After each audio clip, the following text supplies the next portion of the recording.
What's up, guys? Matt the Nerd here, back with another video. It's been a while. I'm not sure. I think my last video was 2015, maybe. So it's been 4 years. I've just been chilling, nothing going on. My whole collection is gone. I'm gonna keep it 100 with you guys. I own like 2 comic books now. I used to have hundreds. Now I don't own any of them. They just took up too much space, and collecting just got not fun anymore. Okay, you walk into a comic store these days, and it's impossible to collect without shilling out so much money.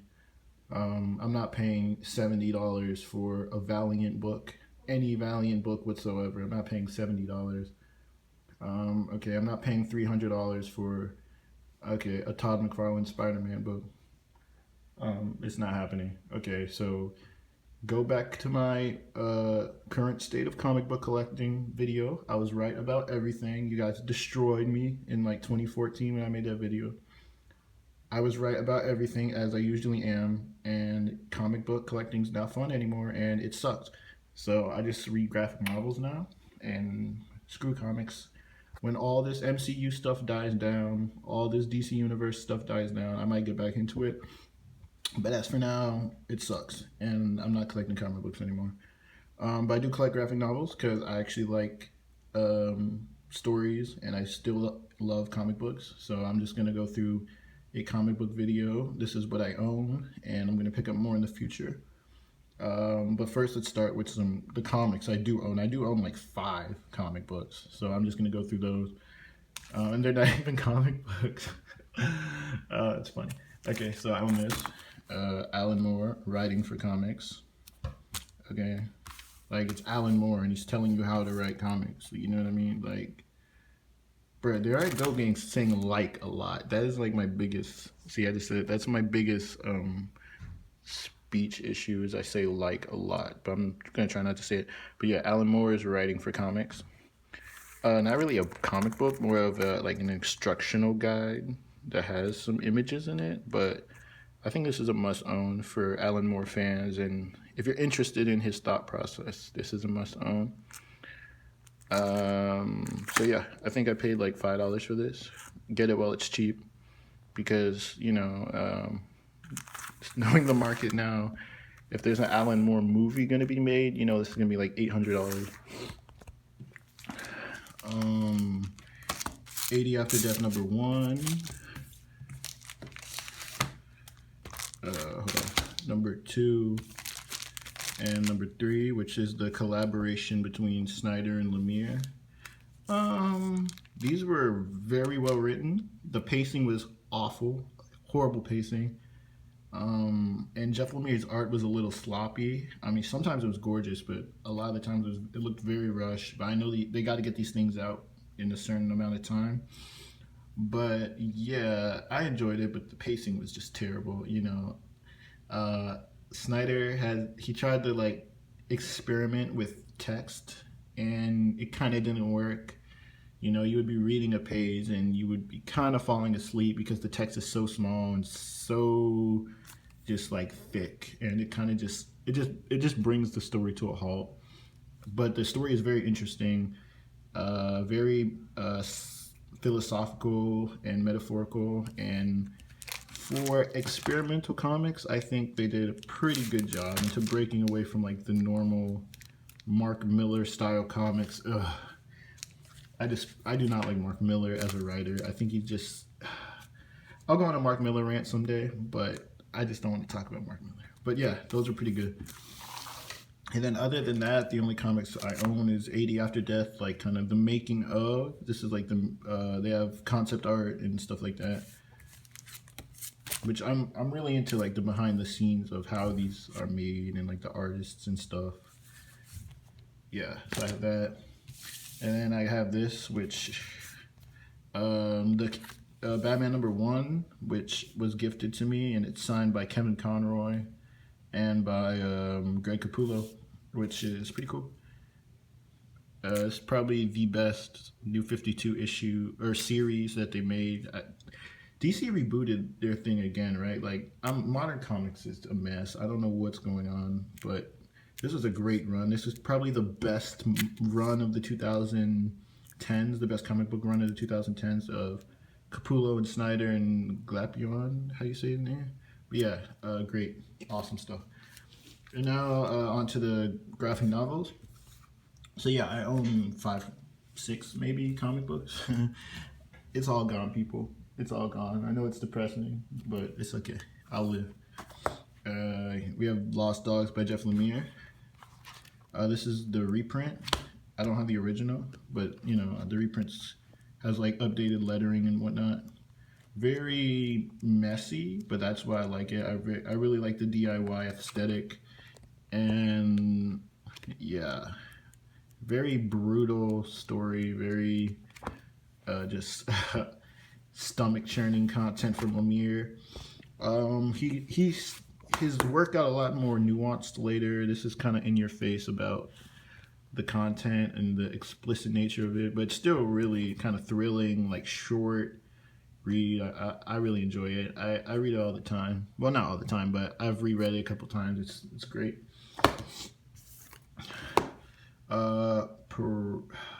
Persepolis. I have not read this yet, but I know it's a classic, and I've been meaning to read it. And it's like a political book about some period of time that I should be familiar with, but I'm not. But yeah, it's a classic. Had to get it. It was like $2. I know there's a Persepolis 2, which I need to pick up after I read that, if it's good. Essex County, which is the best Jeff Lemire graphic novel, hands down. His most ambitious, his best written. It's like, it's a classic. It is a classic graphic novel, and anybody should read it. It's fantastic. 10 out of 10. I don't know. I'm gonna do a ranked video. I'm gonna rank all his novels. So read that. Dark Knight Returns, a classic. Frank Miller.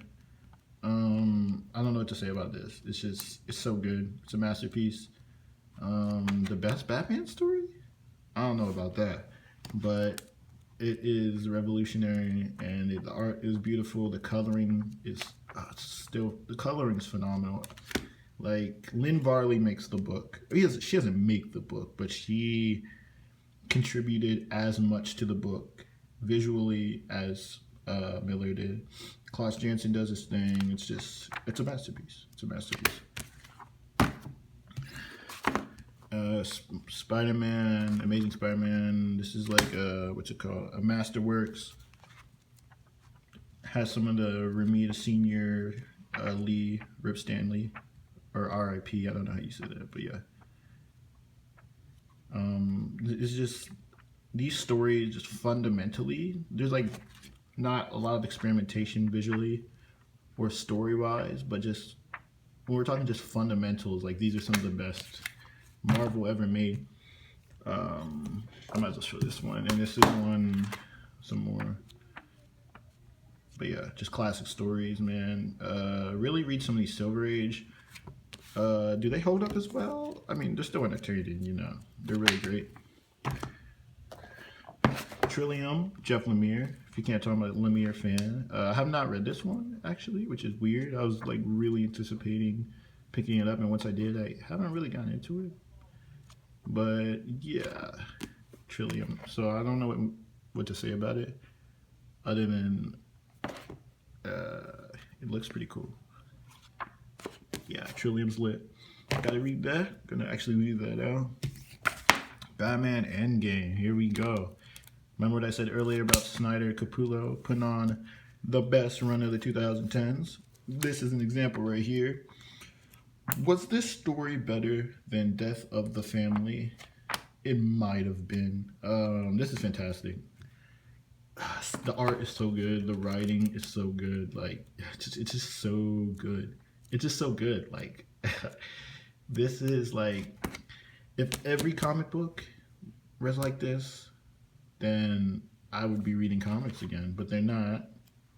They might be. I'm talking. I don't know what's going on in the industry right now, but I have been keeping an eye on Capullo and Snyder since 2012, and they're hit after. Like, they don't have any misses, man. It's just so good. Like, it's just so good. Pick it up. March Book 1 by John Lewis, Adrian Aden, and Nate Powell. Nate Powell is really kind of killing it right now in the industry. And this book is fantastic. I know there's a part 2, but the art is gorgeous. Nate Powell's the artist, by the way. It's basically a biographical, historical graphic novel about John Lewis and during the civil rights. It's very good. I mean, still Black History Month. We got like 7 days, so check it out. If you got like, how much did I pay for this, man? Too much. It was like 15 bucks. So not too much. It's actually perfect. But yeah, great. Just beautiful, beautiful art, beautiful story. Just so good. Got to get book 2. Jeff Lemire, The Underwater Welder. This is good. I think it's a little overrated. I was reading reviews that are saying it was like one of the best graphic novels of 2012. Is the best of all time. I mean, it's all right. It's a little slow. It's kind of more methodical.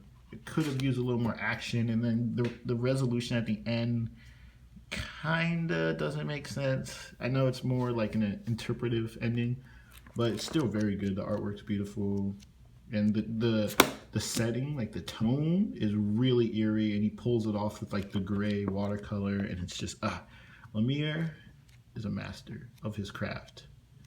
I think. I don't know. He's good. He's good. I like it. So yeah, Underwater Welder. Cursed Pirate Girl, Volume 1, Jeremy Bastian. I don't know what to think about this, man. Like, I have not read this, but do I want to read this? Maybe I just want to look at the art. Like, what is going on here? Like, the detail.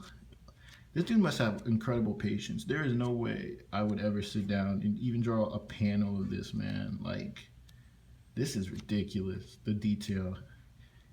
It kind of reminds me of Flapjack. You guys ever seen The Misadventures of Flapjack, the cartoon? Kind of reminds me of that visually, with some Miyazaki vibes. But yeah, I mean, I know the issues are like astronomically expensive.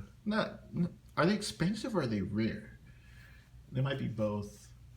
But yeah, they have a graphic novel, so if you're interested in this series, I would check it out. Very beautiful artwork, very trippy and like nightmare-ish and creative. Look at that cover. So good. Electra Assassin, Miller and Sienkiewicz. Have not read this yet, but just look at the art. Bill Sienkiewicz is just, he's phenomenal. I don't know how else to describe like the level of talent he has visually. Like, he is a master of what he does. Like, everything about this book is just masterfully made. Miller does his thing, but Sienkiewicz just steals the show. Like, there could be no dialogue, and I could probably be just as enthralled with this book. Like, it's just phenomenal. Oh my goodness. Like, the colors he uses, and what he does, what I figured out is he will have like a color like template for like the set. Like, see, this one has like a color template where it's blue, yellow, and red, and this one's similar. But this one, maybe I'm wrong. Well, see, you can see it here. That makes sense. This one has kind of a pastel, and this one has like a blue frosting. Oh, it's just so good, man. Like, just visually, it's just, it's I don't know how this. It's fantastic. It's amazing. I need to read it. Asterios Polyp by David Mazzucchelli. Guess what? I haven't read it. I'm very busy. So, but this, another visual masterpiece. And storytelling wise, like, it's a masterpiece. I think. I don't know. I haven't read it. But I hear it's really good. Yeah, David Mazzucchelli is one of my favorites. His style is so interesting because on year one, he was very, you could see his Miller influence. I think he was influenced, well, maybe not Miller influence, but he drew more realistically, even though there was still some shades of like cartooning and stuff like that. But this one he just goes full. It's just a cartoon. At like I don't. When was this made? Maybe in the 2000s, I think. But yeah, just visually is just very stimulating, very experimental, and yeah, I would pick it up, man. It's just look at how experimental it is. It's very minimalist too. Very easy on the eyes. The whole presentation of this book. I don't know if I can show that. You know what? Screw YouTube with your monetization. I ain't getting paid from these videos. I show whatever I want. But yeah, Serious Paulo. Awesome book. And finally, Roughneck by Jeff Lemire. I was so excited for this book, and visually it delivered. I think this is his best book visually, Jeff Lemire. The story, it's a little cliched for him. Like I feel like he's used a lot of these elements in stories before, and it felt very familiar. But at the same time, it was very good, and I just blew through it, like, because I was really invested on to see what happened at the end. And if I remember it correctly, the ending was a little ambiguous, which he always, that's something I appreciate about Lemire. He has these really kind of ambiguous endings. And yeah, you can just see visually, like, it's just beautiful. It is very minimal color.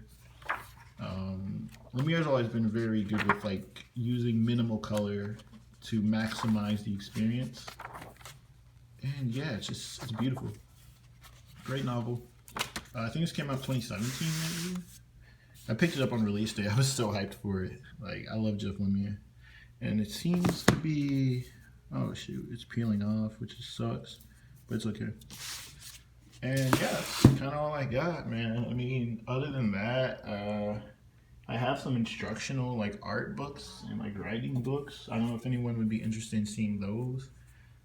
But other than that, I do not collect anymore. But I might get back into it. I saw DA had a podcast with White Goblin. But I know White Goblin goes by a different name. And he has new interests now, which I'm actually really fascinated with and kind of want to catch up with him. I don't know what Three Lego Bros is doing. That's my dog. I don't know where a lot of these people went, man. I'm not trying to call for a renaissance or anything like that. I don't think it's gonna happen, but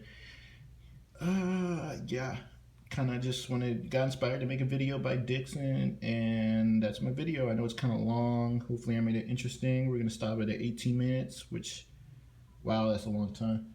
And yeah, I guess I'll see you guys maybe in the future, in like 5 years. All right, I'm out.